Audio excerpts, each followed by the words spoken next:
नमस्कार दोस्तों। राहुल गांधी ने एक वक्त में कहा था कि नरेंद्र मोदी को सरकार चलाना नहीं आता। नरेंद्र मोदी ने देश की वह हालत कर दी है कि आने वाले एक साल में नरेंद्र मोदी की सरकार गिर जाएगी। आज उसके तमाम सारे हालात नजर आने लगे हैं, यानी पूत के पांव पालने में दिखाई दे रहे हैं।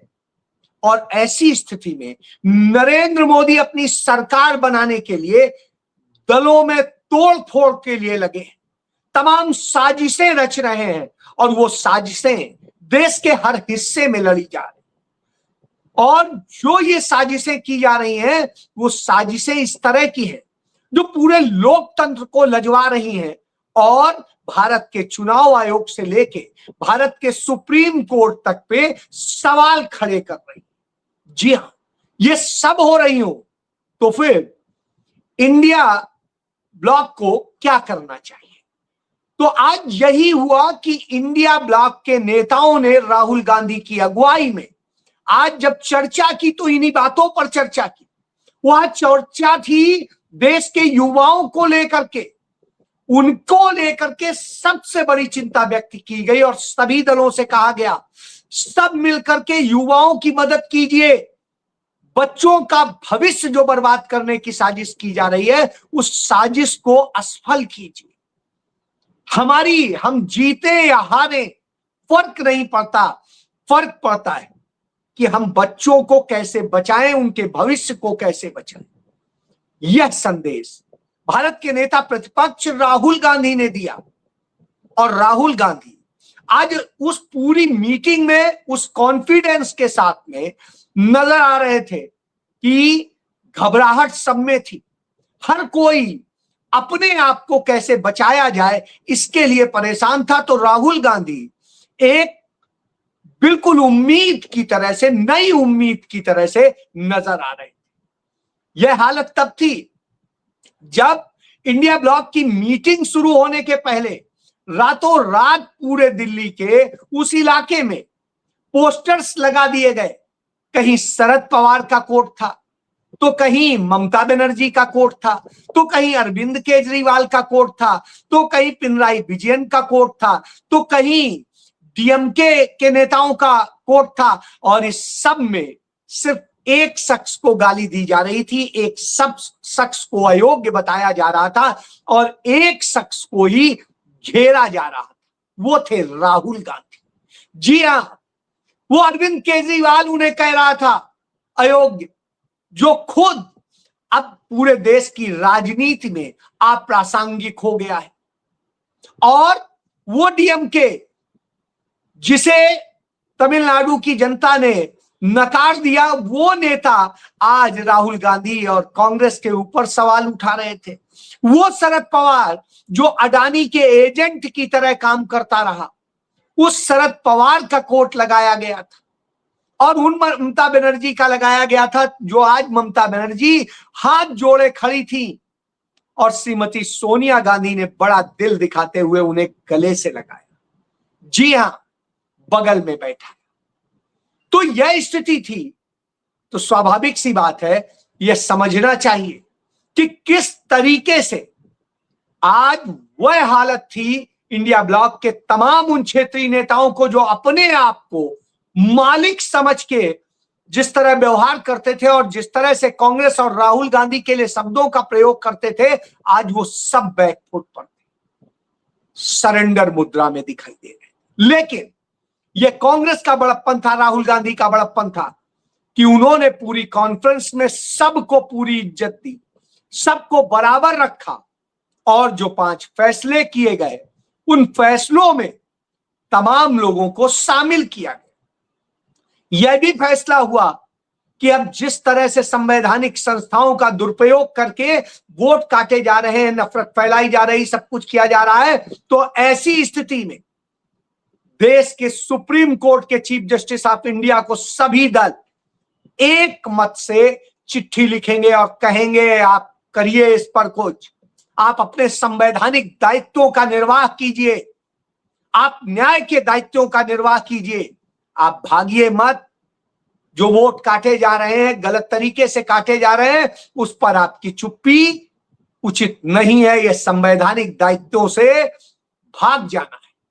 जी हां, आज यह भी था कि आज सवाल उठ रहे थे उन सारी नीतियों पे नरेंद्र मोदी की कि कैसे शिक्षा को बर्बाद किया गया है, तो धर्मेंद्र प्रधान को बर्खास्त किया जाए। इसको लेकर के पूरी लड़ाई लड़ने की बात हो रही थी कि युवाओं के भविष्य की जहां भी बात आए हमें लड़ाई लड़नी चाहिए।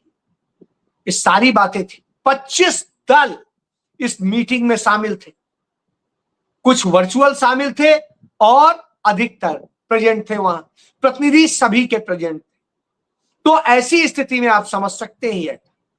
लेकिन जब यह पक रहा था, उसी समय नरेंद्र मोदी और उनका गैंग टीएमसी को, जो ममता बनर्जी की पार्टी है, उसे तोड़ने में लगी थी।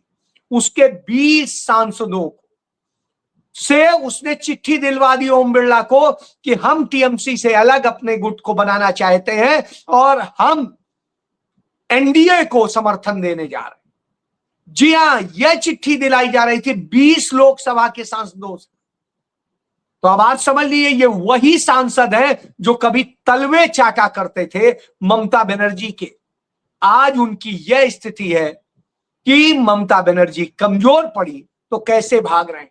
याद करिए 2014 में जब कांग्रेस हारी थी तो उसके तमाम सारे मौका परस्त नेता भाग निकले थे, भ्रष्ट नेता भाग निकले थे, और जितने भ्रष्ट और मौका परस्त थे वो सब साफ हो गए।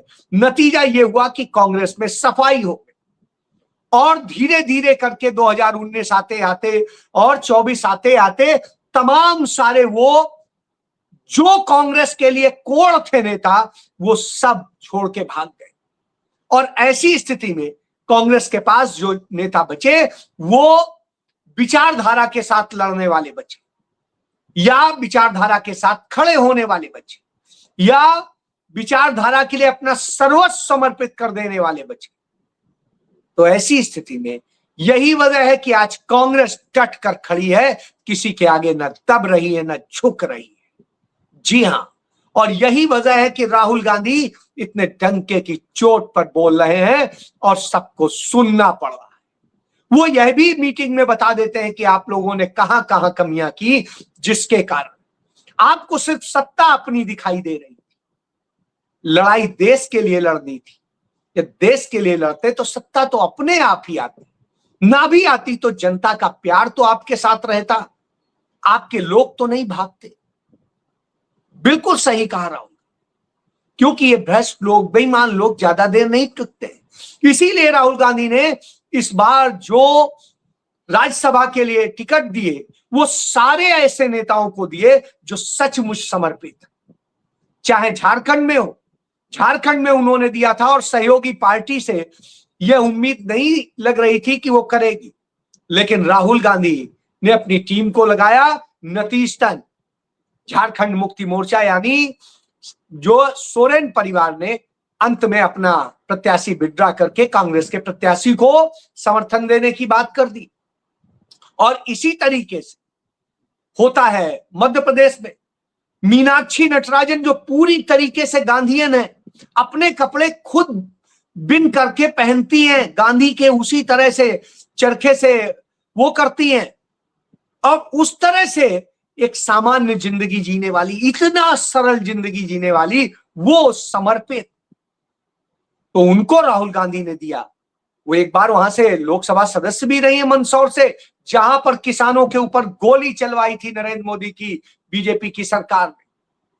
तो वो मीनाक्षी नटराजन को समर्थन देते हैं। तो बड़े लोगों को तकलीफ हो जाती है, जो राजे रजवाड़ों के तलवे चाटने वाले होते हैं उन्हें तकलीफ हो जाती है। क्यों? क्योंकि दिग्विजय सिंह उस सीट से थे, तो दिग्विजय सिंह तो कह देते हैं कि मुझे कांग्रेस पार्टी ने 5 बार विधायक बनाया, मुख्यमंत्री बनाया, और फिर उसके बाद में 2 बार राज्यसभा सदस्य बनाया, लोकसभा सदस्य 2 बार बनाया। तो इतना सब तो कांग्रेस ने दिया है। तो अब कांग्रेस यदि उन नए लोगों को मौका मिलना चाहिए, तो यदि मीनाक्षी जी को दे रहे हैं तो निश्चित रूप से मैं समझता हूं कि यह उचित है और हम उन्हें जिता के लाएंगे। लेकिन वहीं उन्हीं के जो कई चमचे हैं, वो इसी बात को लेके विवाद खड़ा कर रहे हैं और यही ताकत दे रहा है बीजेपी को। और इस कारण बीजेपी ने वहां से तीसरा उम्मीदवार उतार दिया, जबकि कांग्रेस के पास अपना उम्मीदवार जिताने के लिए जितने वोट चाहिए उससे भी 4 ज्यादा, लेकिन उन्होंने यह उतार करके यह कांग्रेस से वोट में सेंध लगाने की, खरीद लेने की बात की, जैसे वो खरीदने का काम करते। बहरहाल कौन बिकेगा, कौन खरीदा जाएगा, ये आने वाला वक्त बताएगा। हर कोई सिंधिया नहीं होता है, सिंधिया जैसे बिक जाने वाला नहीं होता है। हाँ, ये जरूर है कि सिंधिया और उन सारे संपर्कों का फायदा लेकर के वो इस कोशिश में लगे कि हम कैसे खरीद लें और मीनाक्षी नटराजन को हरा दें। तो ये खेल चलते रहेंगे। तो यह राजनीति है। तो इन सब से इस देश की जनता यदि विरोध करने लग जाएगी कि हमने आपको यदि टीएमसी के लिए चुना था तो आप टीएमसी छोड़ के बीजेपी वालों के साथ कैसे जा रहे हैं, हम आपको बुरा हाल करेंगे, यदि वो संदेश देने लगे तो निश्चित रूप से हालत बिगड़ जाएगी इन नेताओं। ये दल बदल करने वाले भाग खड़े होंगे। उधर फ्रस्ट्रेटेड हो चुकी आम आदमी पार्टी पटियाला में जो है युवाओं पे, बेरोजगार युवाओं पे लाठी बरसा रही है, बुरी तरीके से मार रही है, वैसे ही जैसे नरेंद्र मोदी की सरकार करती कि प्रदर्शन करने वालों पे ये होता है, नौकरी मांगने वालों पे लाठियां चलती हैं। तो जब ये सारे अन्याय होते हैं तो उस वक्त में कांग्रेस पिछले 26 दिनों से कांग्रेस पार्टी के यूथ कांग्रेस और जो छात्र संघ है कांग्रेस का, एनएसयूआई, और उसके अलावा उनके तमाम कुछ सीनियर कांग्रेस के भी लोग मिलकर के पूरे देश में आंदोलन चलाए हुए हैं युवाओं के भविष्य को लेकर, पेपर लीक के खिलाफ और सीबीएसई की धांधली के खिलाफ और यूजी की जो परीक्षा हुई थी उसके में जो धांधली हुई उसके खिलाफ, रोजगार जो नहीं दिया जा रहा है उसके खिलाफ, इन सारे मुद्दों को लेकर के वो लड़ रहे हैं। और इनको लेके जो लड़ाई लड़ रहे हैं तो सिर्फ इन 26 दिनों 53 जगह भयंकर प्रदर्शन किया है, जगह नहीं छोड़ी है, 53 जगह देश में प्रदर्शन किया है। आज भी जब हम आपसे बात कर रहे हैं तो देहरादून में बड़ा भयंकर प्रदर्शन हुआ है और नरेंद्र मोदी की सरकार, बीजेपी की सरकारें उन पे लाठी चला रही हैं, वाटर कैनन से हमले कर रही हैं और दूसरी तरीके से मुकदमे दर्ज कर रही है, एफआईआर दर्ज कर रही है। बावजूद इसके कांग्रेस के बब्बर शेर जो अब राहुल गांधी की कांग्रेस, उसके बब्बर शेर किसी से डर नहीं है, मुकाबला कर रहे। जब वो मुकाबला करते हैं तो इनकी हालत बिगड़ती है। जी हाँ, क्योंकि असलियत में इनका सारा भंडाफोड़ हो चुका है, महंगाई चरम पर जा रही है, लगातार जा रही है, सारे रिकॉर्ड तोड़ चुकी है, शेयर मार्केट लगातार गिर रहा है। हालत यह है जब मैं आज आपसे बात कर रहा हूं तो 750 पॉइंट गिर चुका है, यानी करीब करीब 5 लाख करोड़ रुपए का आज ही नुकसान हो चुका है। और जब इतना बड़े नुकसान हो रहे हो, विदेशी निवेश जो थे वो निवेशक अपना पैसा निकाल के रोजाना निकल रहे हो और 11,000 करोड़ के आसपास जो है रोजाना पैसे निकाले जा रहे हैं। जब इस तरीके की स्थिति आ गई तो अब आप सोचिए क्या हो रहा है, इस देश को कहां ले जाया जा रहा है। और इस हालत में जब खड़ा हो, महंगाई चरम पे हो, सब कुछ हो, तो सवाल उठना लाजमी। तो ऐसे में नरेंद्र मोदी सरकार साजिश रचती है कि जिससे कांग्रेस के सारे आंदोलनों को नष्ट भ्रष्ट कर दिया जाए। तो ऐसी स्थिति में फिर कॉकरोच को सक्रिय किया जाता है। तो आज वही कॉकरोच यानी अभिजीत दीपके जो उनका प्लांटेड है, वो कहता है अब हम देश भर में प्रदर्शन करेंगे और यह 13 जून तक इस्तीफा नहीं दिया धर्मेंद्र प्रधान ने तो हम पूरे देश में प्रदर्शन करेंगे और ऐसे करेंगे वैसे करेंगे। एक प्रदर्शन तो कर ना पाए, उस प्रदर्शन में धूप लगने लग रही थी, गर्मी लग रही है, 38 डिग्री नहीं बर्दाश्त कर पाए। कांग्रेस के ये युवा 48 डिग्री से लेकर के हर तापमान में, हर बारिश में, हर लाठी में, सब में कर रहे हैं। सोचिए आप जब वो ऐसे लड़ रहे हो और ये दिखा रहे हैं। तो आज का देहरादून का ही देख लीजिए,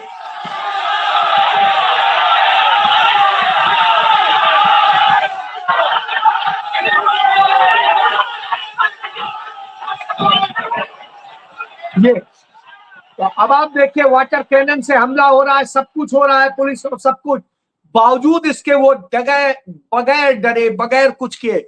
और 26 दिन की आप स्थिति देख लीजिए।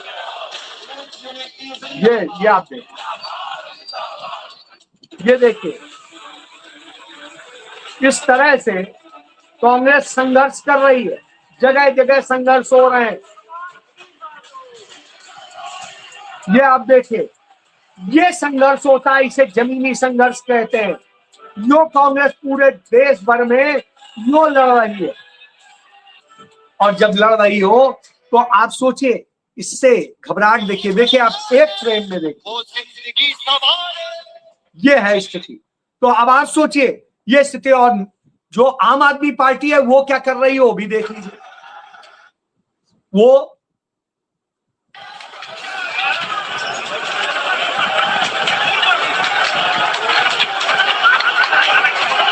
अब ये देखिए, ये पंजाब में आम आदमी पार्टी की सरकार है, वो सरकार इस तरह युवाओं पे लाठी बरसा रही है। आप देखिए एमपी में, ये देखिए, ये इस तरह से ये सारे प्रदर्शन हो रहे हैं, और उसके बाद नरेंद्र मोदी सरकार के मंत्री खदेड़े जा रहे हैं। ये भी देख लिए मधुबनी में, जनता ने उनकी गाड़ी तक तोड़ दी, उन्हें खदेड़ लिया। सोचिए, तो ये स्थिति हो रही है बीजेपी के नेताओं की, उनके मंत्रियों की और सबकी। तब निश्चित रूप से इस देश के लिए, इस देश की लड़ाई लड़ने वाले चाहिए होते हैं।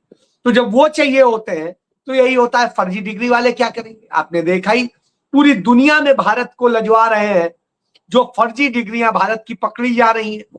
नरेंद्र मोदी सरकार के दौरान भारत के विश्वविद्यालयों से रिकॉर्ड जो है फर्जी डिग्रियां बनी है, उन्हीं डिग्रियों पे लोग विदेशों में नौकरी के नाम पे गए। यह हालत हो गई है, और इतनी बुरी हालत हो, नरेंद्र मोदी सरकार में यह हालत हो गई, दिल्ली में आग लग रही है। ये देखिए, आग लग रही है, आग बुझाने के लिए पानी नहीं है।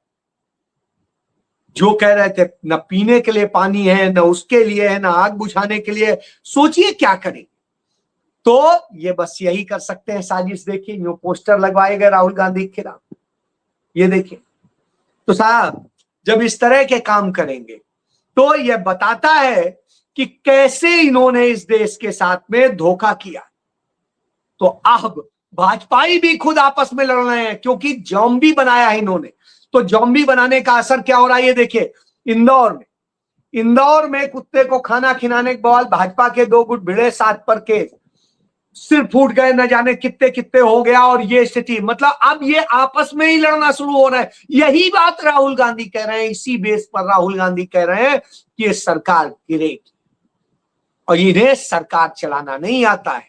ये चोरी कर सकते हैं, वोट चोरी कर सकते हैं, विधायक चोरी कर सकते हैं, सांसद चोरी कर सकते हैं, ये मशीन से चोरी कर सकते हैं, लेकिन ये कभी भी न्याय से, ईमानदारी से नहीं लड़ सकते। तो ये बेईमानी की वही रास्ते अपनाते हैं। इन्होंने ये हालत कर दी है। एक फिगर ये भी देख लीजिए, बच्चियों को 8 से 10 साल के लिए दलाल गिरवी भी रखते हैं, पीटते हैं, नशा पिलाते हैं, दुष्कर्म करते हैं। ये स्थिति है आदिवासियों के यहाँ की, कि उन आदिवासियों के को कर्ज में फंसाया जाता है, फिर उनसे होता है कि कर्ज के बदले अपनी लड़कियां दो। उन्हें कहीं 3 साल, कहीं 8 साल, कहीं 10 साल, और उन्हें रखा जाता है, उनके साथ हर कुकर्म किया जाता है। तो आप देखिए, जो ये धर्म की बात करते हैं, सनातन की बात करते हैं, सब करते हैं, वो लोग ये कर रहे हैं और करवा रहे हैं, नशे का आदी बना रहे हैं। इसीलिए तो अडानी चाहिए, इसीलिए सब चाहिए। तो राहुल गांधी जब बोलते हैं तो सच बताते हैं कि आप सब फंस गए अडानी अंबानी के जाल में, और नतीजा ये है कि आज देश खत्म हो रहा है। तो अब अभी भी समझिए, और अभी भी नहीं समझे तो खत्म होंगे, नहीं तो हम तो अकेले लड़ने को तैयार। अब हम देश बचाने के लिए लड़ेंगे, हमें अपनी कुर्सी से ज्यादा देश प्यारा है।